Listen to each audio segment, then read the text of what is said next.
Hello viewers, இனி நாம பார்க்க போறது ஒன் பீஸ் எபிசோட் 541 பார்ட் 2.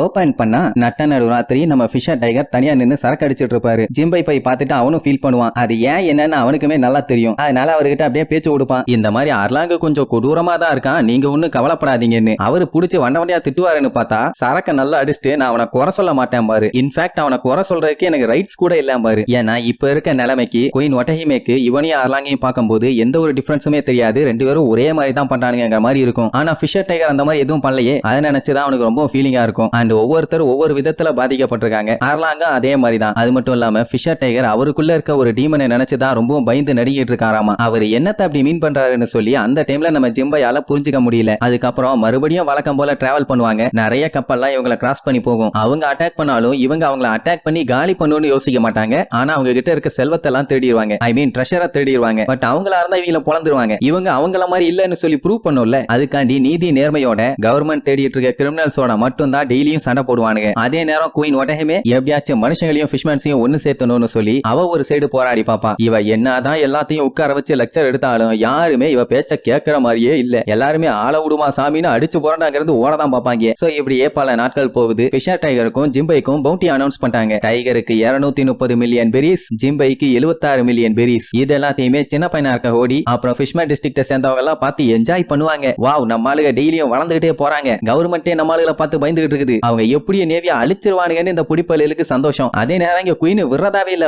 ஓட ஓட எல்லாத்தையும் புடிச்சு உசரா வாங்கிட்டு இருப்பா. இப்படியே 3 வருஷம் போகுது. ஒரு ஐலாண்ட்ல ஒரு சின்ன பொண்ணு ஒருத்தையும் மீட் பண்றாங்க. என்னன்னா இந்த பொண்ணு ஃபிஷர் டைகர் மரி ஜாய்ஸ் அட்டாக் பண்ணி எல்லாத்தையும் ரிலீஸ் பண்ணால, அதுல இருந்து தப்பிச்சு வந்தவதான். ஆளு பாத்தீங்கன்னா இழிச்சுக்கிட்டே நிப்பா. அவ முதுகுலயுமே அந்த அடிமைகளோட சிம்பல் இருக்கும். இப்ப என்ன பஞ்சாயத்துனா இந்த பொண்ணோட வீடு ரொம்ப தூரம் தள்ளி இருக்குது. இவளுக்கு பேரண்ட்ஸ் இருக்காங்க. ஆனா அந்த ஐலாண்ட்ல இருக்கவங்களால சேஃப்டியா கொண்டு போய் விட முடியாது. ஏன்னா போற வழியில பைரட் கிட்ட சிக்கினாலோ இல்ல கவர்மெண்ட் ஆளுக பிடிச்சாலோ இவங்களை அடிமைன்னு சொல்லி மறுபடியும் தூக்கிட்டு போயிருவானுங்க. அதனாலதான் சேஃப்டியா கொண்டு போய் விட சொல்லி நம்ம ஆளுகிட்ட ஒப்படைச்சிருவாங்க. 3 பேருக்கு நடுவுல நிக்கும் போது சைஸா பாத்தீங்களா, தரையில இருந்து பல்லி எட்டி பார்த்த மாதிரி இல்ல. இந்த பொண்ணோட பேரு கோஆலா. 11 வயசு தான் ஆகுது. நீங்க தான் எனக்கு 3 வருஷத்துக்கு முன்னாடி ஹெல்ப் பண்ணீங்க, ரொம்ப ரொம்ப தேங்க்ஸ்ம்பா. சார் ரைட்னு சொல்லி கப்பல்ல ஏத்திட்டு போயிருவானுங்க. ஆனா அந்த அர்லாங்குக்கு சுத்தமா பிடிக்கல. என்னதான் சின்ன பொண்ணாவே இருந்தாலும் அது ஒரு ஹியூமன். ஒரு ஹியூமன் எல்லாம் நம்ம கப்பல்ல ஏத்தவே கூடாது, வேணா கப்பலுக்கு அடியில போட்டு ஏத்தலாம் அப்படி இப்படின்னு காண்டா கத்திட்டு இருப்பானா. அந்த டைம் கோஆலா அப்படியே சிரிச்சுக்கிட்டே நிப்பா. என்ன இழிச்சுக்கிட்டு இருக்க, வெறுப்பேத்தியான்னு சொல்லி ஓங்கி ஒரே குத்து திருச்சடிச்சு போய் விழுவா. நம்ம ஹச்சி பையன் தான் ஏன்டா அப்படி பண்றன்னு சொல்லி அவனை அமுக்கி பிடிப்பான். அந்த அர்லாங்க விட்டு அவனை கொன்றுவான் போல. அந்த அளவுக்கு வெறியில நிக்கிறான். பாத்தீங்கன்னா ஹச்சியை தவிர வேற யாருமே அவனை போய் தடுக்கல.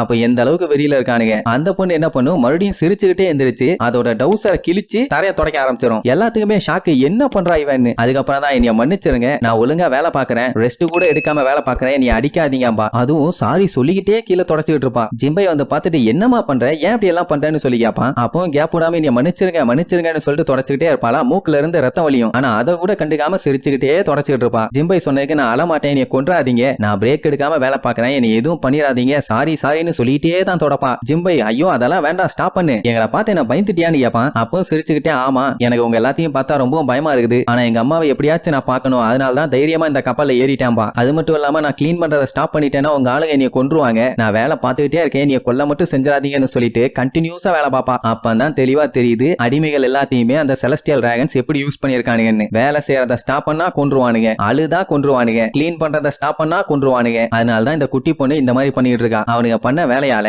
இப்ப யாரு மேலேயும் நம்பிக்கை இல்லாம எல்லாருமே கொடுமைப்படுத்துவாங்க நினைச்சிட்டு இப்படி பண்ணிட்டு இருக்கா. உடனே ஃபிஷர் டைகர் போய் முறைச்சு பாத்துக்கிட்டு இருப்பானா. மறுபடியும் நீ கொன்றாதீங்க, நான் வேலை பார்த்துக்கிட்டே தான் இருக்கேன், நான் அழமாட்டேன்னு சொல்லி சிரிச்சுக்கிட்டே வேலையை பாப்பா. உடனே ஃபிஷர் டைகர் இவளைய ரூம் கூட்டுவாங்கன்னு சொல்லிட்டு உள்ள போய் கதவை சாத்திக்குவான். என்ன லெக்சர் கொடுக்க போறாரா, அந்த பொண்ணு தான் மென்டலா அஃபெக்ட் ஆயிருக்காளே, இவ சொன்னா மட்டும் என்ன புரியவா போதுங்கிற மாதிரி பேசிட்டு இருப்பானுங்க. அந்த டைம் உள்ளுக்குள்ள இருந்து அந்த குட்டி பொண்ணு ஐயோ அம்மா ஆத்தாடின்னு கத்துன்னு அத்துவா. அடுத்த செகண்ட் டோரை திறந்துட்டு தூக்கி வெளியில வீசுவான். என்னடான்னு பார்த்தா முதுகுல அந்த அடிமையோட முத்திரை இருக்குது இல்ல, அந்த முத்திரைக்கு பதிலா இவனோட முத்திரைய பதிச்சிட்டான். ஏன்னா அந்த மார்க்க பார்க்கும் போதெல்லாம் அவளுக்கு அடிமைங்கிற நினைப்பு கண்டிப்பா வரும். அதனாலதான் அவ அடிமை இல்ல அப்படின்னு சொல்றதுக்காக அந்த சிம்பலை பதிச்சிட்டான். அந்த முத்திரை முதல்ல எப்படி இருக்குன்னு இவளுக்கு தெரியுமா, ஏன்னா அந்த குட்டி பொண்ணுக்கு முதுகுல பதிச்சு வச்சிருப்பானுங்க. சரி என்னமோ, ஆனா அந்த தாழ்வு மனப்பான்மையை எடுக்கணுங்கிறக்காக இந்த மாதிரி பண்ணிருப்பாரு. சூடு வச்சவன மயங்கி இருப்பா. அதுக்கப்புறம் கொஞ்ச நேரம் கழிச்சு எந்திரிப்பா. எந்திரிக்கும் போதே இழிச்சுக்கிட்டே தான் எந்திரிப்பா. அது மட்டும் இல்லாம சுத்தி இருக்கவங்கள பார்த்து நான் அழல, என்ன கொன்றாதீங்க, நான் வேலை பாக்குறேன்பா. உடனே ஃபிஷர் டைகர் செம்ம காண்டா வந்து நீ அழுதா தப்பு இல்லன்னு கத்துவான். ஆனாலுமே அழாம அப்படியே தான் உட்காந்துட்டு இருப்பா. ஆக்சுவலா அந்த பொண்ணு இவங்க எல்லாத்தையுமே செலஸ்டியல் டிராகன்ஸ் மாதிரி நினைச்சிட்டா. அந்த ஒரு பிம்பத்தை இவங்க மேல இருந்து மாத்தணும்னு சொல்லி நல்லா என்னைய பாத்துக்கன்னு கன்னை எடுத்துக்கொண்டு போய்